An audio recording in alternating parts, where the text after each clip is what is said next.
La clase que vamos a ver el día de hoy y la del próximo domingo y quizás la del otro domingo, normalmente se da al inicio de un curso que abarca teología del pacto, pero considero apropiado darlo después de haber visto los pactos, porque con toda la información que por gracia de Dios ya tenemos en la mente, creo que va a ser más sencillo, espero, seguir la lección del día de hoy. Por eso la lección de hoy, gracias a Dios, ya es la número 31. Se llama como tal Teología del Pacto, parte 1. Entonces vamos a ver en primer lugar algunos fundamentos de la teología del pacto. ¿Qué es la teología? Es el conocimiento de Dios. La teología es la enseñanza acerca de Dios. Viene de la palabra griega theos, que significa Dios, y logo, que significa ciencia o estudio. Entonces, teología es el conocimiento de Dios. Dice el teólogo R.C. Sproul, que está ya en la presencia de Dios, que todos somos teólogos. En alguna medida, todos tenemos un concepto de Dios. Algunos equivocado, algunos por gracia de Dios más cercano, pero todos somos teólogos. Y eso es teología. Es el conocimiento de Dios. Y nuestro anhelo es conocer a Dios. ¿Qué dijo Jesús? Esta es la vida eterna, que te conozcan a ti y al único Dios verdadero y al Hijo a quien has enviado. O sea, nuestro todo es conocer a Dios. A veces se critica, pero eso es teología, el conocimiento de Dios. Queremos conocer a Dios para amar a Dios, para que este amor sea la base de nuestra obediencia a Dios. Entonces, si teología es el conocimiento de Dios, ¿qué es la teología del pacto? Es el conocimiento de Dios que proviene de los pactos bíblicos. O sea, como hemos visto, a través de los pactos bíblicos conocemos a Dios. O sea, los pactos nos dan conocimiento de Dios. Por ejemplo, ¿qué aprendimos en el pacto de obras, el pacto que fue hecho en Edén? ¿Qué dijo Dios, verdad? De todo árbol podrás comer. Ahí que aprendemos de Dios, su bondad. Es un Dios bueno. Pero ¿qué dice? Mas del árbol de la ciencia del bien no comerás. El día que de él comieres, ciertamente morirás. Vemos ahí que su santidad. Un Dios santo, un Dios que nos creó para ser como Él, hombres santos, reflejar su carácter. El hombre come y viene juicio sobre el hombre. ¿Qué aprendimos ahí? Su justicia. Pero después allá en Génesis 3:15, en lo que conocemos como el protoevangelio, o la primer mención del evangelio en la Biblia, cuando le dice a Satanás que viene un descendiente de la mujer que le va a aplastar la cabeza a Satanás. En ese entonces vemos que es un Dios justo, hay juicio, pero vemos también que hay misericordia. ¿Sobre quién? Sobre Adán y sobre Eva. Ellos, al escuchar que vendría un descendiente de ellos supieron que seguirían vivos, que habían alcanzado misericordia. Vemos un Dios de amor, hemos visto un Dios soberano, un Dios poderoso, ¿verdad? Porque Abraham, Sara, siendo estéril y habrán entrado en años, conciben al hijo de la promesa que es Isaac, un Dios poderoso. Hemos aprendido de la aceidad de Dios cuando se le presenta a Moisés en una zarza ardiente. Que la aceidad de Dios Dios es completamente otro, fuera del tiempo, fuera de la creación. Santo, santo, santo, completamente otro. Pero vimos que es un Dios inmanente, un Dios que entra en una relación personal con nosotros. Cuando le dice, he aquí yo estaré contigo, le dice a Moisés, y Jesús nos dice a nosotros, he aquí yo estoy con vosotros todos los días hasta el fin del mundo. Hemos visto su fidelidad a través de los pactos, ¿verdad? Por la promesa hecha a Abraham es que Dios fue a rescatar a su pueblo de Israel. No por los israelitas, porque ellos estaban entregados a los placeres de Egipto. Pero Él dice, por la promesa, porque es un Dios fiel, porque Él había prometido que los llevaría a la tierra prometida. Él va y los rescata. En fin, hemos conocido de Dios. Entonces, teología del pacto, ¿qué es? Es el conocimiento que proviene de Dios, que obtenemos de Dios a través de los pactos bíblicos. Y comprender la enseñanza de la Biblia acerca de los pactos es crucial. Vean lo que dice Spurgeon. Dice, la doctrina del pacto se encuentra en la raíz de toda verdadera teología. Se ha dicho que el que comprende bien la distinción entre el pacto de obras y el pacto de gracia es un maestro de la divinidad. Y agrega, estoy convencido de que la mayoría de los errores que cometen los hombres con respecto a las doctrinas de las Escrituras están basados en errores fundamentales con respecto a los pactos de la ley y la gracia. Otros teólogos comentan que aquel que por gracia tiene un conocimiento de los pactos es un mejor maestro, un mejor predicador. ¿Por qué? Porque entiende la historia de la redención, porque nos lleva a ver a nuestro Señor Jesucristo en cada área de la Biblia en la que estemos estudiando. Entonces, gracias a Dios, porque en su gracia Él nos ha mostrado, nos ha enseñado esta teología. Y siempre es por su gracia, que no nos lleve a jactarnos de nada, de nada, es solo por su gracia. Y vemos por medio del estudio de los pactos, como les decía al inicio, que Dios siempre ha tenido en plan, siempre ha tenido en mente un gran plan de redención. Y justamente la teología del pacto trata con ese desarrollo del plan redentor y con el cumplimiento del plan redentor. Como hemos visto, la teología del pacto sale de las Escrituras. Hemos estado sacando la verdad y caminado solamente de las Escrituras. Y vemos un propósito unificado de Dios a través de toda la historia redentora, pasada, presente y futura. Podemos ver un gran plan del Señor y verdaderamente decimos, esto es palabra de Dios. Es asombroso, ¿verdad? Es cuando el Señor nos muestra esa unidad, ese plan, esa armonía que hay a lo largo de todas las Escrituras.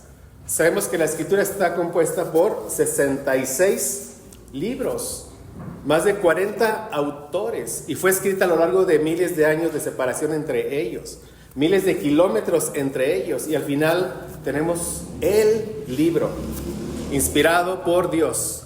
Eso es lo que vemos y nos maravillamos de ver a nuestro Dios soberano, misericordioso, redentor, que ha decretado desde la eternidad un plan y Él lo lleva exactamente como lo decretó a través de toda la historia redentora en la que por gracia estamos viviendo. Entonces, de las Escrituras aprendemos que hay una cronología de los pactos, como hemos aprendido. Y es necesario seguir esa cronología como lo hemos hecho. Voy a estar repitiendo mucho esto, hermanos. Por eso es que les dije en esta ocasión Dios me lleva a ver esto una vez que pasamos por toda la historia, y es como dar un gran broche a lo que hemos estado viendo. Los pactos que Dios nos deja en su palabra son los siguientes. Primeramente vemos que hay un gran pacto de redención. Es un pacto hecho antes de la fundación del mundo. Un pacto intratrinitario, un pacto hecho en la eternidad. Dios crea el mundo y vienen los pactos históricos, porque los pactos que están en nuestra historia, en la del hombre. Encontramos primeramente lo que se conoce como el pacto adánico o pacto de obras, que es un pacto hecho en la creación que vemos allá en Génesis 2. Después vimos el pacto noético, que fue un pacto hecho después del diluvio, Génesis 9. El pacto abrahámico, que lo encontramos en Génesis 12, Génesis 15, Génesis 17 principalmente. El pacto mosaico, que lo vimos allá en Éxodo 20, Éxodo 24. El pacto davídico, que estuvimos viendo esta porción del segundo libro de Samuel 7, y hay un eco de este pacto en el libro de primero de Crónicas 17 del 1 al 15. Y finalmente cerramos con el nuevo pacto, que se viene anunciando en varias partes de las Escrituras, pero principalmente lo encontramos en Jeremías 31, del 31 al 34, y en Mateo 26, 28 es cuando el Señor Jesucristo dice, esto es mi sangre del nuevo pacto que por muchos es derramada. Entonces, por necesidad, la teología del pacto abarca todas las Escrituras, nos lleva a caminar por todas las Escrituras, comenzando con Adán y la creación, terminando con Cristo y la consumación. Es una gran historia de recuperar ese paraíso perdido. O sea, nuestro Redentor vino para recuperar y redimir el paraíso que el primer Adán perdió. ¿Sí? Pero también, por definición, la teología pactual analiza el bosque y los árboles. ¿Qué es esto? O sea, estos grandes pactos son dentro del bosque, esos grandes árboles. Véanlo así. Adán, Noé, Abraham, Moisés, David, nuevo pacto. Pero también tenemos que entender las interrelaciones entre los pactos. Es lo que nos lleva a sorprendernos, ver cómo todos los pactos están totalmente interrelacionados. Vimos que en el pacto mosaico Dios instituye todas las leyes con las que va a gobernar el reino de Israel. Instituye a los reyes, y de los reyes se nos habla mucho más adelante en el pacto davídico. Entonces, es decir, un mapa que solo tiene los nombres de las ciudades no ayuda mucho al viajero. Durango, no sé, Sinaloa, ¿y cómo llego? No hay un mapa de carreteras, no llego. De la misma manera, la teología del pacto tiene que trazar las líneas que interconectan cada uno de los pactos. Y gracias a Dios es lo que hemos estado haciendo, mis hermanos. Entonces, ¿qué es un pacto? Una definición sencilla y que creo que nos podemos llevar es: un pacto es un compromiso divinamente sancionado. Es la definición de Meredith Kline. En hebreo, la palabra pacto significa cortar. Cuando se hacían los acuerdos entre el rey que conquistaba y el rey que era conquistado, que se le conoce como el rey vasallo, había una ceremonia religiosa donde se partían animales por la mitad. Cada mitad se ponía una al lado enfrente de la otra. Se hacía un camino de sangre. Y las dos partes que estaban llegando a un acuerdo caminaban por el centro. O sea, era un pacto juramentado, era un compromiso. Entonces, ¿qué indicaba? Que si alguno de los dos incumplían, les debía de pasar lo mismo que le pasaba a los animales que eran cortados. O sea, iba su propia vida. Entonces, todo pacto requiere un compromiso sancionado, es lo que es. Por eso vemos, un pacto es un compromiso sancionado. Si alguno incumple, sería cortado como esos animales que habían sido cortados. Entonces, literalmente, entrar en un pacto era cortar un pacto. Esa es la palabra, cortar. Y el que sea divinamente sancionado quiere decir que quien establece los compromisos es Dios, quien establece las sanciones es Dios, quien da las bendiciones es Dios. Todo proviene de Dios. Solo Él es el que establece los pactos. No hay tal cosa que el hombre pacta con Dios. Eso es una mentira, un engaño para no sé qué propósitos. Solo Dios es el que establece los compromisos, las sanciones y las bendiciones en todos los pactos. Ahora vemos la importancia del estudio de los pactos. Aquí nos podríamos tardar varias clases, pero quise resumirlo en 3 puntos, mis hermanos. Número 1, Dios se relaciona con el hombre solo por medio de pactos. Exclusivamente por medio de pactos. Les voy a poner una tarea. Los quiero invitar a que lean Génesis 1, 2 y 3 con detalle y vean ustedes cuáles fueron las primeras palabras que Dios dirige al hombre.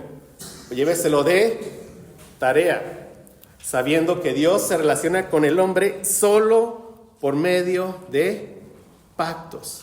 O sea, no se puede pensar en la vida del hombre creado sin pensar en los pactos. Mucho más, no podemos concebir la vida cristiana sin tener un entendimiento de los pactos, sin saber que nosotros como cristianos somos miembros de un pacto, de un nuevo y mejor pacto, como aprendimos en Hebreos. Por gracia estamos en este mejor pacto, con todas las bendiciones que en su momento aprendimos. Y debido a esto, debido a que el hombre solo se relaciona con Dios por medio de pactos, Esta es una doctrina que es cardinal. Es una doctrina fundamental para llegar a un buen conocimiento de Dios, que es donde partimos, mis hermanos. Aquel que desconoce esta doctrina tendrá muchas deficiencias en su conocimiento de Dios, que es lo que más nos importa. Y conocer esta doctrina nos llevará a maravillarnos del Dios que tenemos, como espero que lo haya llevado más de una vez a lo largo de estas 30 clases que hemos tenido. Ese es un punto de por qué es importante el estudio de los pactos. Otro punto es, como mencioné, que cuando Dios hace un pacto, se revela el amor y la misericordia de Dios. Entonces, el pacto, mis hermanos, es la administración soberana, vean ustedes, del amor y de la misericordia de Dios. Es como Él administra soberanamente su amor para con sus criaturas y su misericordia para con sus criaturas. Eso es, por definición, el pacto. Partamos de ahí, mis hermanos. De entrada, esto ya empieza a tumbar ideas erróneas que provienen del humanismo que tanto se ha infiltrado en las iglesias. Lo más importante para la iglesia de Cristo es la gloria de Dios. Lo más importante.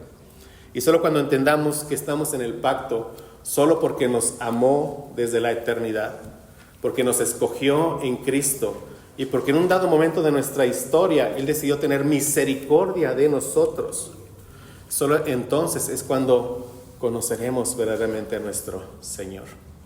Leímos alguna vez en Jeremías 31:3, Biblia de las Américas: desde lejos el Señor se le apareció diciendo, con amor eterno te he amado, por eso te he atraído con misericordia. Siempre es primero el amor eterno que Dios ha tenido por su pueblo. Y eso lo mueve a tener misericordia de su pueblo cuando lo vio muerto en delitos y pecados. Y entendiendo esto, nos lleva a dar la mayor gloria a nuestro bendito Redentor. Entonces, en el cumplimiento de cada pacto, conocemos su carácter. O sea, se revela, como dije, el amor y la misericordia de Dios. También se revela su fidelidad, su soberanía, su omnipotencia, su gracia. Por lo que sabemos que aunque Dios es incomprensible, ¿qué es esto? Que el hombre jamás llegará a conocer totalmente a Dios. Jamás. Somos finitos, Dios es eterno. Se requiere una eternidad para conocer a Dios, mis hermanos. Y una eternidad nunca termina. Nunca terminaremos de conocer a Dios. Cada vez que lo conocemos un poco en las Escrituras. Yo hago una analogía. Si el mar, si un océano es el conocimiento de Dios, lo que conocemos de Dios es antes decía es un vaso con agua, hermanos, pero yo ya creo que ahora es una gota de agua de lo que conocemos de Dios. Y conocer esa gota nos lleva a maravillarnos de Dios. Imagínense ustedes, conocer a Dios eternamente. Por eso dice, esta es la vida eterna, que te conozcan a ti, al único Dios verdadero y al Hijo a quien has enviado. Qué gozo anticipado, hermanos, el que tendremos en toda una eternidad. Mi hermano, Dios es tan excelso, ¿verdad? O sea, Dios es tan glorioso y tan bueno con nosotros, con sus criaturas, que quiere que sus criaturas que fueron creadas del polvo le conozcan. Piensa en eso. O sea, Dios sabe que no hay nada mejor para la criatura que conocer a su Creador. Él lo sabe. Solamente Él lo sabe. Y por eso se nos da a conocer, hermanos. Y no solo eso. Dios se nos da a conocer porque Él quiere entrar en una relación personal con nosotros. En una relación íntima de padre e hijo, como aprendimos. Y de nuevo, esta relación de padre e hijo, esta relación íntima, esta relación salvífica, solo se da por medio de pacto. O sea, de modo que Dios quiere bendecir al hombre por medio de los pactos que establece con Él. Vean el amor de Dios, mis hermanos. Y esa es la tercera característica. En los pactos Dios tiene el deseo de bendecir al hombre. Ese es su deseo. Génesis 2:15 al 17, ahí encontramos el pacto de obras que fue hecho en Edén. Y dice, tomó pues Jehová Dios al hombre y lo puso en el huerto de Edén, para que lo labrara y lo guardase. Y mandó Jehová Dios al hombre diciendo, de todo árbol del huerto podrás comer, mas del árbol de la ciencia del bien y del mal no comerás, porque el día que de él comieres ciertamente morirás. El hombre fue creado recto y sin pecado. El hombre podía obedecer. Si él desobedecía, no se iba a morir de hambre. ¿Cuántos árboles había en Edén? Miles de árboles. En otras palabras le dice, de todo, excepto de qué, de uno. O sea, Dios es bueno, es una prueba buena. Dios quiere probar que el hombre verdaderamente le ama y le obedece. Él está probando a su criatura hecha del polvo. Y cuando le dice, el día que de él comieres, ciertamente morirás, implica que aquellos días que Adán se mantenga obedeciendo y sin comer, entonces, ¿qué vida tendría Adán? Piensa. O sea, si Adán se mantiene obedeciendo y sin comer, entonces la muerte no va a llegar a él. ¿Qué es lo que va a llegar? La vida, la vida, la vida, la vida, la vida eterna. Dios crea al hombre y le da vida, pero le quiere dar una mejor vida, una vida que es eterna. Y lo mejor de la vida eterna, o la definición de la vida eterna, es tener una relación personal con Dios. Esa es la relación, esa es la vida eterna, conocer a Dios. De tal manera que el infierno es la separación completa de Dios. Entra el pecado, Dios en su justicia, ¿verdad? Entra la muerte, que es la separación de Dios. Sí, físicamente, espiritualmente, y si un hombre muere en delitos y pecados, entrará a una condenación que es eterna. Hoy todos los hombres gozan de la misericordia de Dios. Hoy todos los hombres gozan, aunque no reconozcan a Dios, todos gozan de la gracia común de Dios. Todos los hombres. A todos los hombres Dios les da las fuerzas. A todos los hombres Dios mantiene sus corazones palpitando. O sea, Dios nos creó y no somos como máquinas que se nos dio cuerda.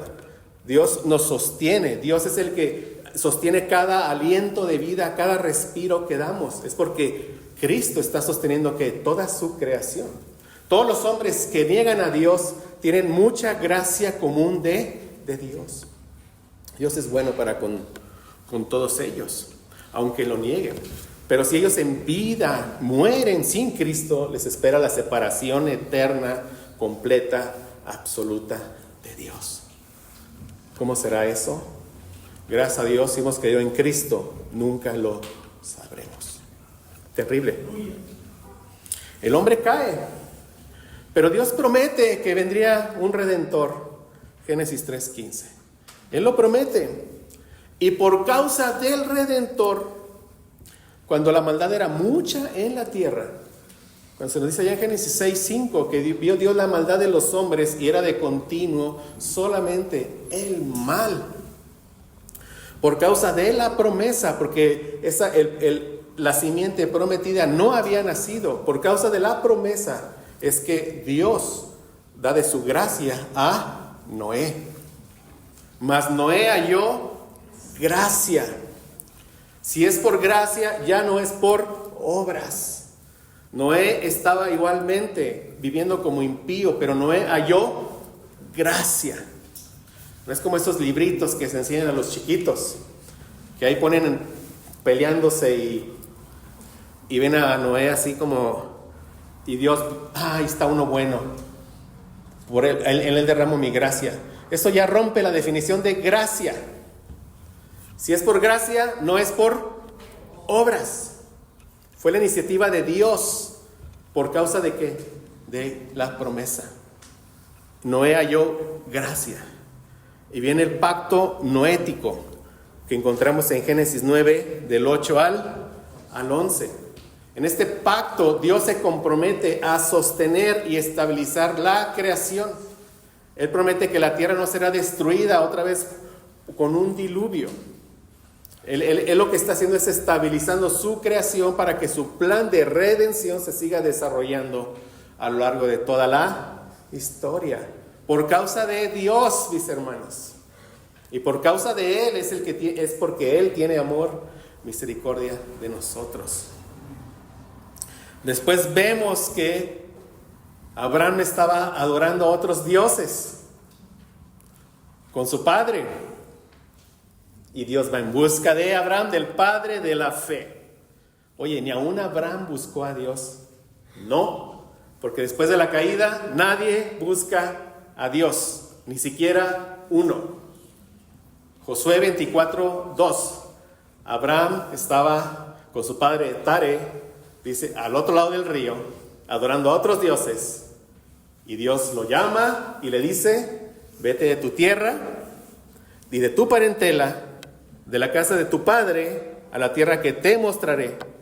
Haré de ti una nación grande y te bendeciré, engrandeceré tu nombre y serás bendición. Bendeciré a los que te bendijeren, a los que te maldijeren, maldeciré, y serán benditas en ti todas las familias de la tierra. Génesis 12:1-3.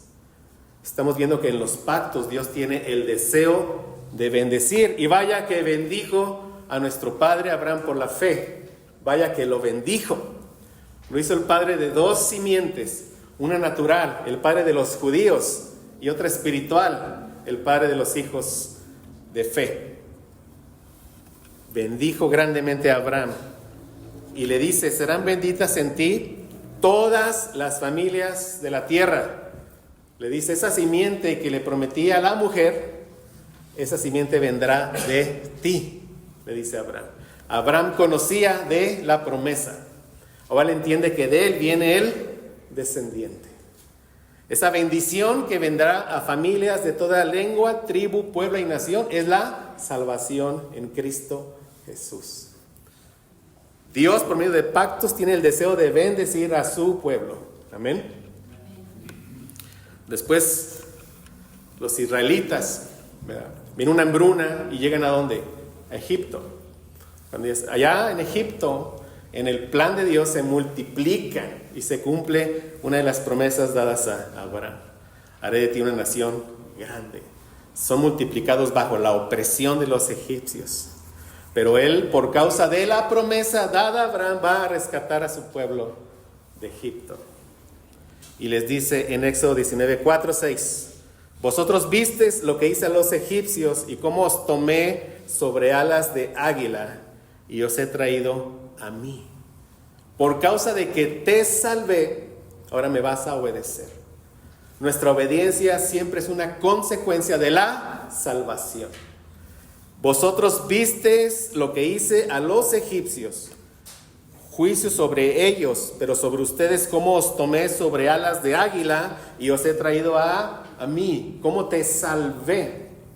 Ahora pues, si dieres oído a mi voz, guardaréis mi pacto, y si guardas mi pacto, entonces ustedes serán mi especial tesoro sobre todos los pueblos, porque mía es toda la tierra, y vosotros me seréis un reino de sacerdotes y gente santa.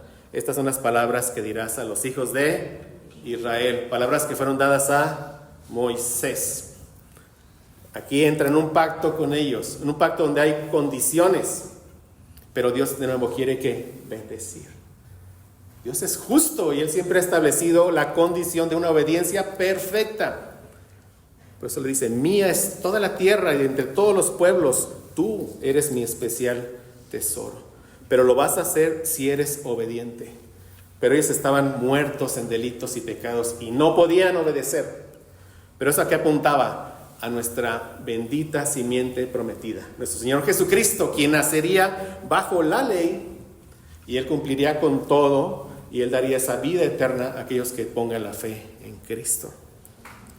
Sigue la historia y en 2 Samuel 7, 16 y 17 encontramos un resumen de lo que es el pacto que Dios hizo con David.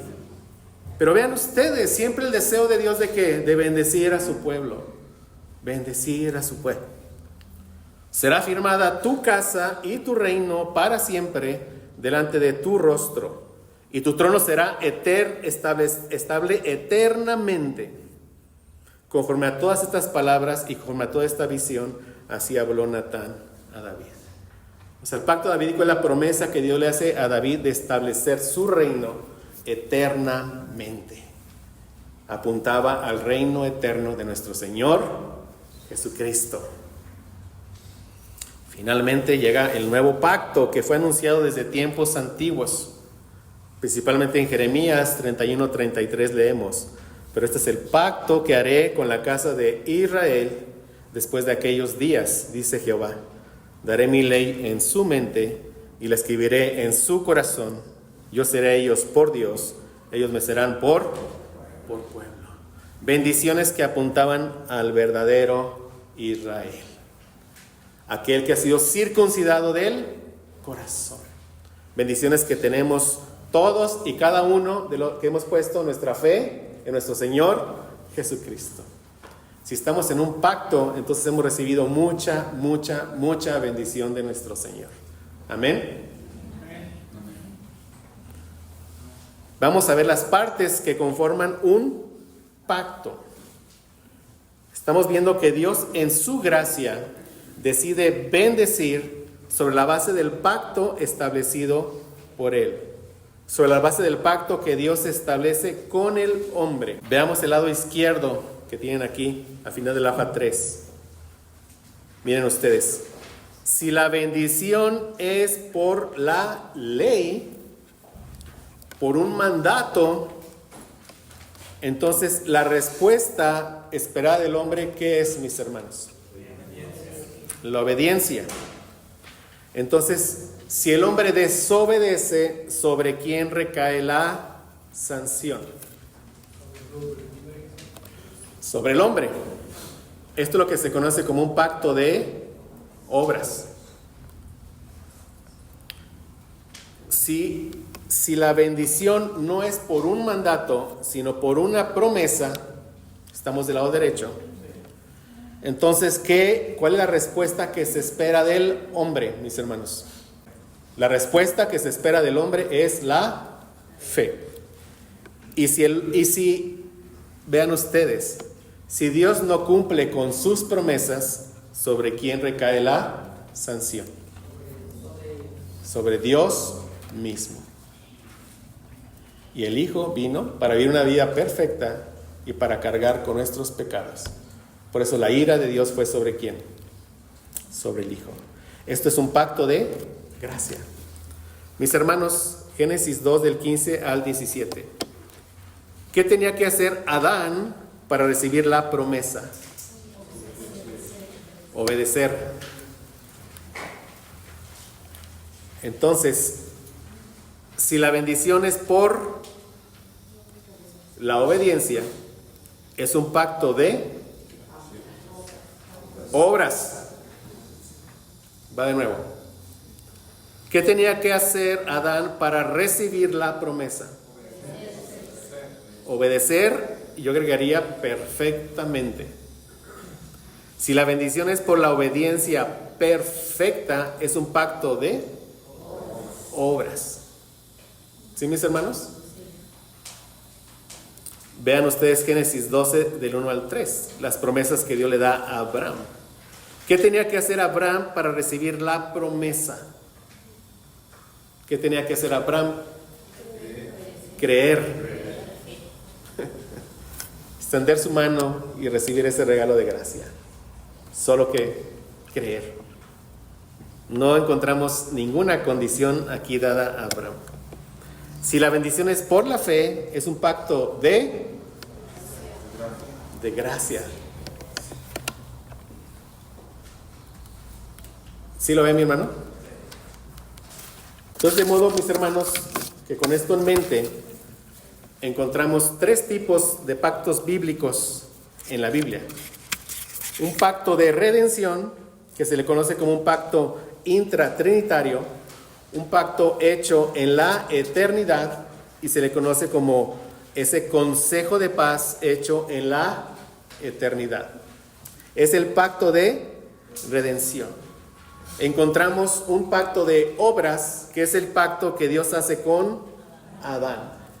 Aquí, mis hermanos, de esto veremos más en los siguientes 2 domingos. Pero del pacto de obras se deriva lo que se conoce como el antiguo pacto. ¿Por qué? Porque hay condiciones, como hemos visto, a lo largo del antiguo pacto. Empieza con la condición de la circuncisión dada para la descendencia de Abraham. Esa condición significaba que obedecer toda la ley. Condición que apuntaba ¿a quién? A la obediencia de nuestro Señor Jesucristo. ¿Sí? Entonces, esto es el antiguo pacto, pero no es exactamente el pacto de obras, porque en el pacto de obras Adán podía obedecer.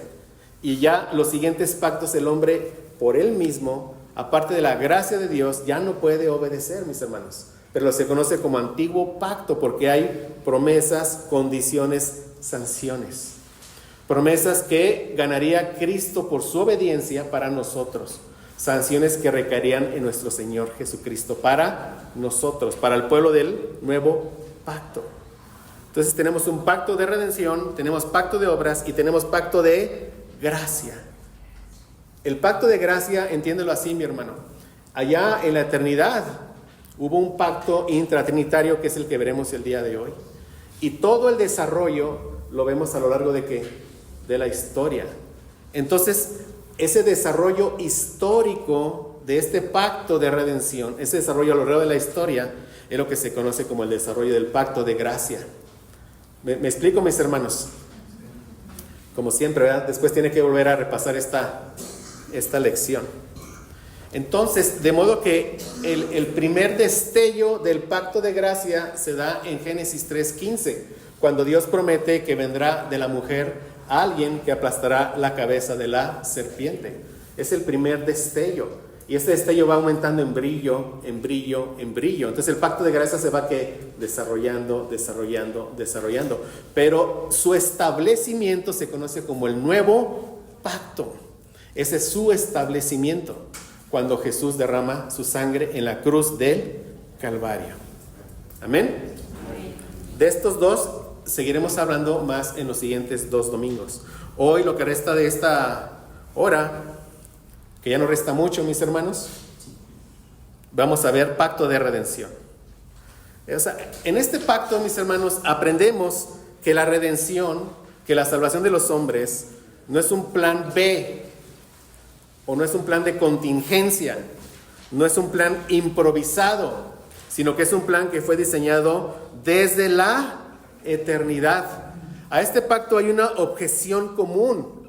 Algunos dicen, ¿cómo me hablas de un pacto de redención si en toda la Biblia yo no encuentro pacto de redención? Es una objeción común. Pero también sabemos que la palabra Trinidad no la encontramos en la Biblia. Es una doctrina fundamental.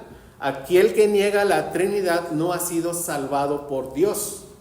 Un solo Dios en 3 personas.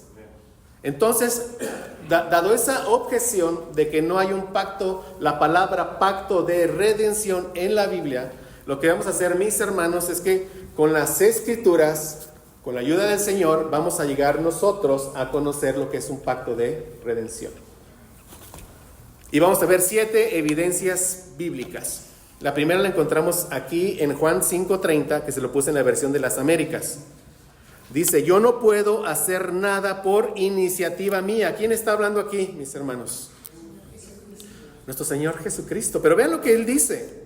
Señor, o sea, la segunda persona de la Trinidad, Dios encarnado, ¿qué dice? Yo no puedo hacer nada por iniciativa mía. Como oigo, juzgo, y mi juicio es justo porque no busco mi voluntad, sino que la voluntad del que me envió. ¿Y quién envió al Hijo? Dios Padre. ¿Ven ustedes? Alguien que no ha entendido, o sea, que nuestro Dios es un Dios trino. Yo me pregunto, ¿cómo puede ser salvo? Porque Él niega un pacto justamente diseñado para salvar a sus escogidos. ¿Sí me explico? Alguien que niega el pacto de redención, yo le preguntaría, entonces, ¿cómo llegaste a la salvación? Bueno, la respuesta es, no está en la salvación. O sea, todo aquel que niega la Trinidad no es salvo, mis hermanos. Amén.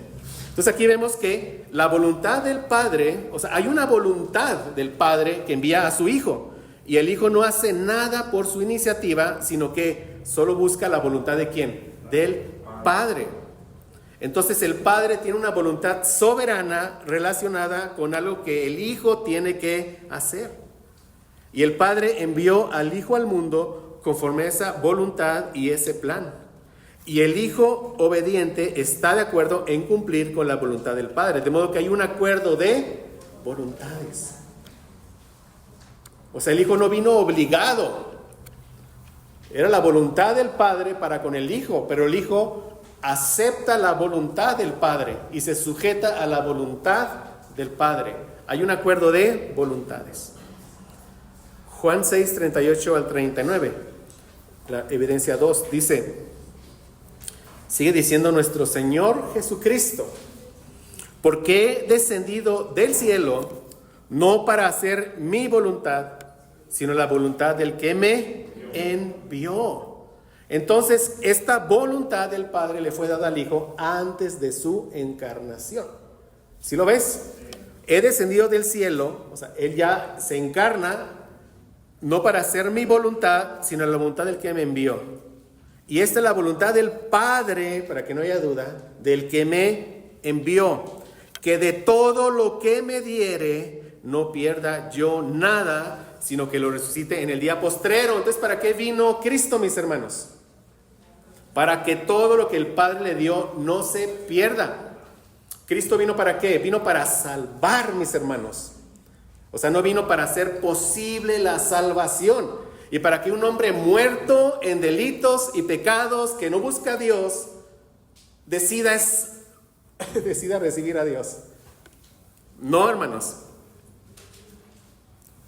Esta es la voluntad del Padre, el que me envió, que de todo lo que me diere, no pierda yo nada, sino que lo resucite en el día postrero.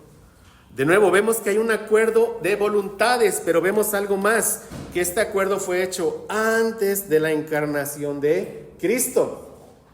O sea, el Hijo sabía de la voluntad del Padre antes de que llegara al mundo y vino para cumplir su voluntad. Y la voluntad del Padre es que de todo lo que le dio al Hijo, Él no pierda nada, sino que lo resucite en el día final. ¿Qué le dio el Padre al Hijo y cuándo le dio eso el Padre al Hijo? Sigamos viendo. Evidencia 3. Juan 10 del 14 al 18. Lo puse en la Biblia de las Américas. Nuestro Señor Jesucristo hablando, ¿y qué dice? Yo soy el buen pastor. Y conozco mis ovejas, y las mías me conocen.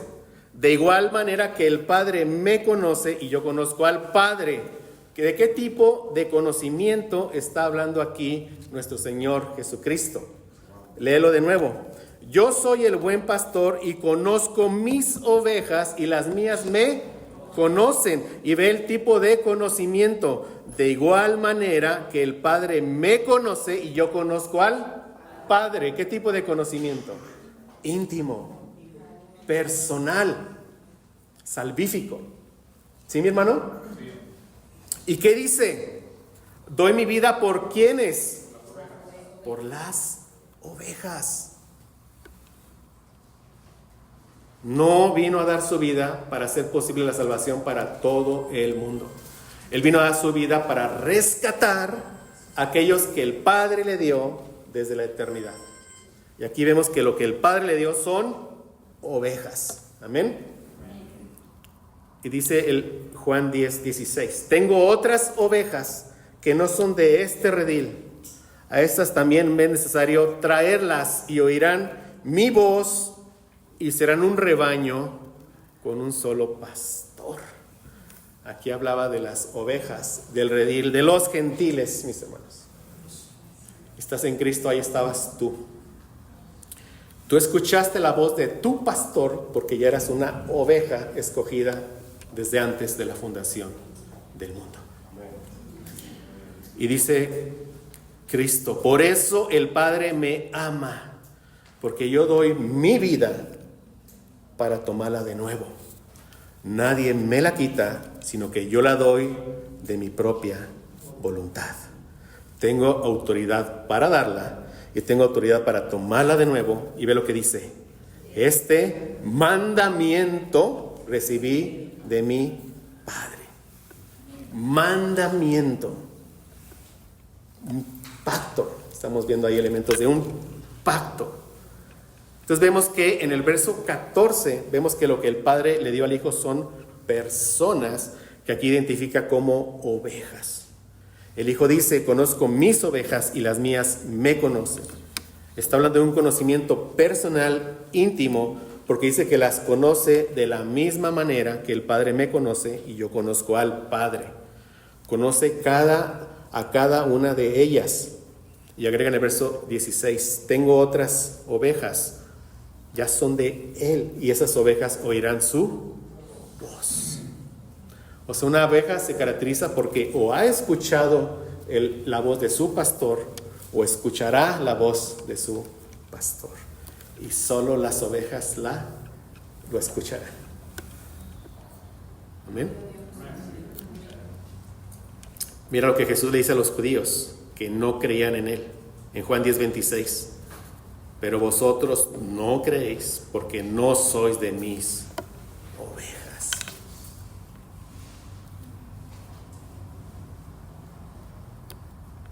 Mi hermano, estas verdades, espero que no las pases y digas: ya, eso ya me lo sé. Bueno, cada vez que yo medito en ellas, en verdad digo: Señor, gracias porque me escogiste desde antes de la fundación del mundo. Porque me amaste, por eso tuviste misericordia de mí. Te encarnaste para salvarme a mí. Y puedes decir lo mismo si estás en Cristo. Él vino para buscarte y salvarte a ti.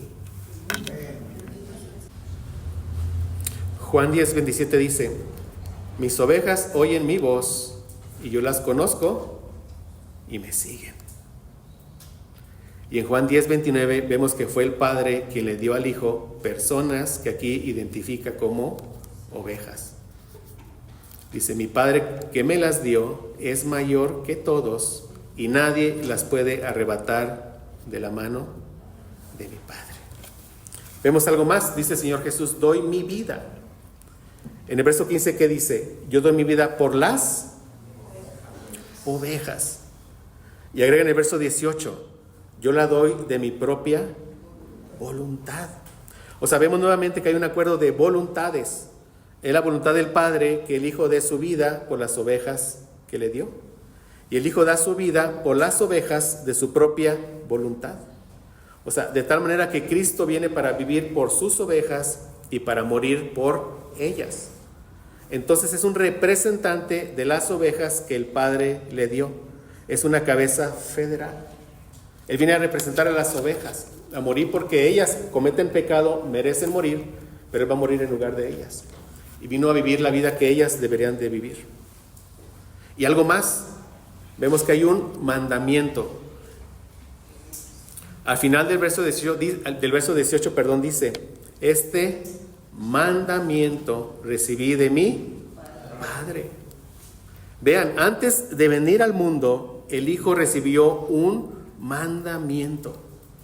Cuando hablamos de un mandamiento, estamos hablando de una obligación solemne. Es más que una sugerencia. Es más que una revelación del conocimiento del Padre al Hijo. Es un mandato. Es algo que es solemne. El Padre lo impone sobre el Hijo y el Hijo lo acepta gozosamente, voluntariamente, por amor al Padre. Y el mandamiento es que dé su vida por las ovejas que el Padre le dio. Otra evidencia, 4. Dice Hebreos 13:20. Y el Dios de paz, que resucitó de los muertos a nuestro Señor Jesucristo, el gran pastor de las ovejas, y vean lo que dice: por la sangre del pacto eterno. Entonces, ¿de cuál pacto eterno está hablando aquí, mis hermanos? Del pacto de redención. ¿Quién estuvo involucrado? El Padre y el Hijo. Y como veremos también el Espíritu Santo. ¿Y cuándo fue hecho? ¿Cuándo dice? Pacto eterno. ¿Cuándo? En la eternidad. Entonces, mis hermanos, las epístolas del Nuevo Testamento estaban escritas en un contexto y en palabras que la audiencia original lo entendía. Aquí el escritor de Hebreos está asumiendo que los lectores lo entienden. Y por gracia de Dios, nosotros lo podemos entender también, ¿verdad, mis hermanos? Por gracia de Dios. O sea, ¿qué estamos haciendo? Sacando verdades de las Escrituras. El propósito es llegar a entender o tratar de definir lo que es el pacto de redención, partiendo de ¿qué? De las Escrituras, para que el Espíritu Santo nos dé convicción de las verdades, con el único propósito de dar gloria a Dios, entendiendo y explicando a otros, mis hermanos, ¿verdad? Lo que el Espíritu Santo nos está enseñando a nosotros. Veamos la evidencia 5, Tito 1, del 1 al 2. Dice, Pablo, siervo de Dios y apóstol de Jesucristo, dice, conforme a la fe, ¿de quiénes? Dice, de los escogidos de Dios y el conocimiento de la verdad que es según la piedad. Y vean, en la esperanza de la vida eterna, la cual Dios, que no miente, prometió, ¿desde cuándo? Desde antes del principio de los siglos. Dice que Él prometió algo desde los tiempos eternos. O sea, en un pacto hay promesas. Aquí hay una esperanza de vida eterna prometida desde los tiempos eternos. Ahora, esta vida eterna es prometida a los escogidos. Sí, o sea, la vida eterna se promete a los escogidos, pero la promesa fue hecha entre Dios y ¿quién, mis hermanos? Y el Hijo, porque tú no existías en la eternidad. Entonces Dios le promete al Hijo, tú vas a dar tu vida por ellos y ellos tendrán ¿qué? Vida eterna. ¿Sí vamos, mis hermanos? Dice 2 Timoteo 1 y 9, evidencia 6. Dice, Pablo, apóstol de Jesucristo por la voluntad de Dios, según la promesa de la vida que es en Cristo Jesús. Dice, quien nos salvó y llamó con llamamiento santo, no conforme a nuestras obras, vean, no conforme a nuestras obras. ¿Qué dice? Sino según el propósito suyo, y vean, la gracia que nos fue dada en Cristo Jesús antes de los tiempos de los siglos. Entonces, ¿cuándo te fue dada la gracia, mi hermano?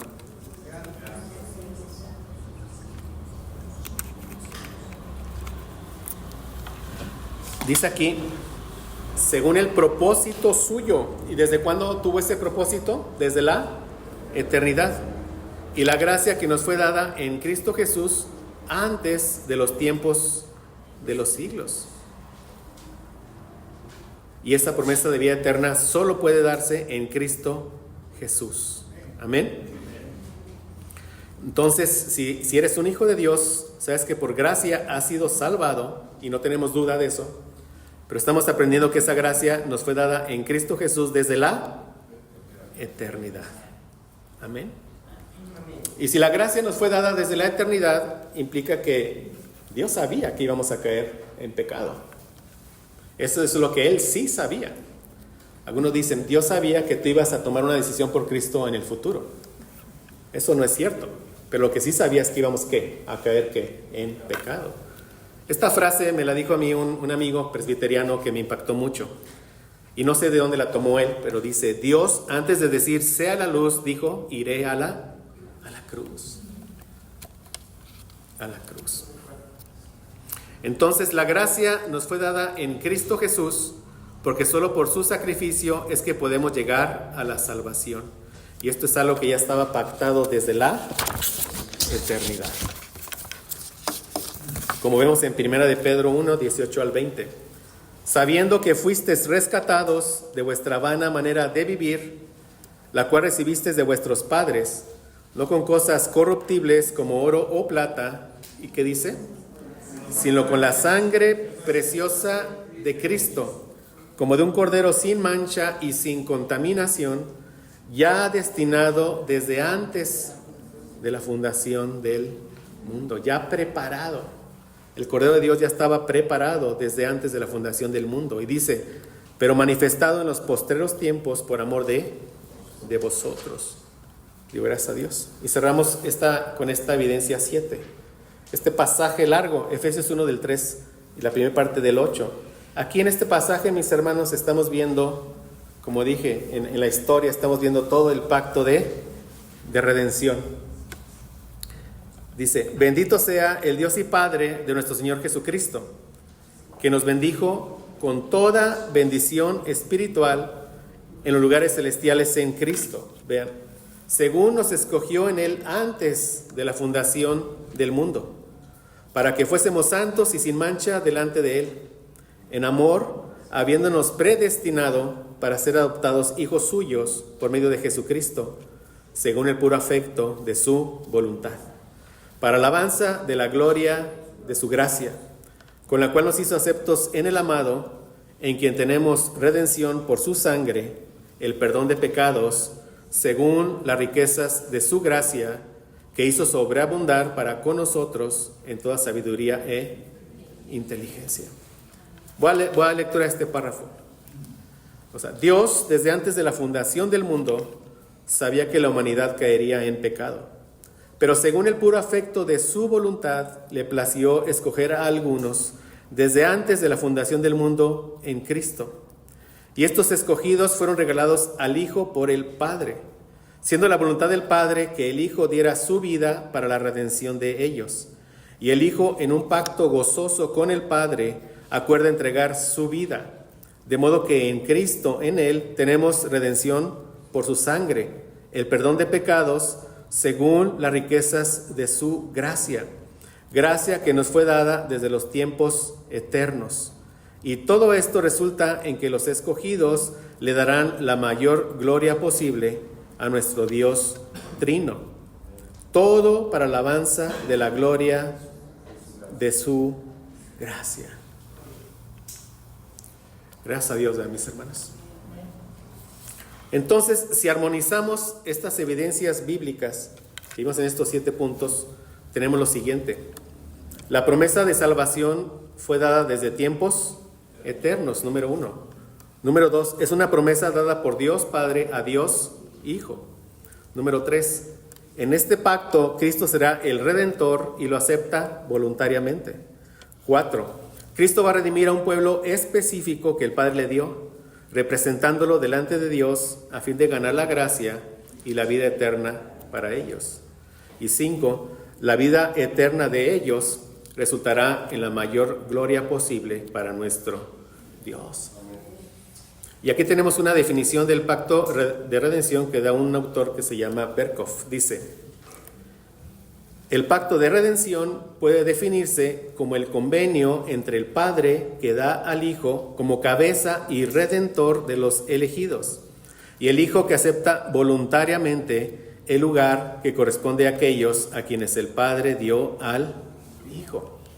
¿Vemos esta definición con el soporte bíblico que estuvimos revisando? Hay varias definiciones. Otra definición es la siguiente. Dice, es el acuerdo hecho en la eternidad por los miembros de la Trinidad con el propósito de glorificarse en la salvación de los pecadores elegidos. Es decir, el Padre decreta el plan, el Hijo ejecuta el plan y el Espíritu Santo administra el plan. ¿Sí? O sea, el Espíritu Santo es el que nos da el nuevo nacimiento, ¿verdad? Cuando el Evangelio nos es presentado. Es el que está trayendo a nuevos miembros al nuevo pacto, pero aquellos que Dios escogió desde la eternidad. Entonces, mis hermanos, espero que por la fe, si estás en Cristo, te puedas ver en esa corte celestial, allá en la eternidad, cuando ellos estaban decretando este pacto de redención, para su gloria y para llevarte a ti, desde tu muerte en delitos y pecados, hasta la vida eterna. A pesar de nuestros pecados, Dios nos amó y nos escogió en Cristo. Clavó nuestros pecados en Cristo y fue algo que pactó desde antes de la fundación del mundo. Y conocer esta verdad es lo que nos llevará a dar la mayor gloria posible a nuestro Dios Trino. Amén.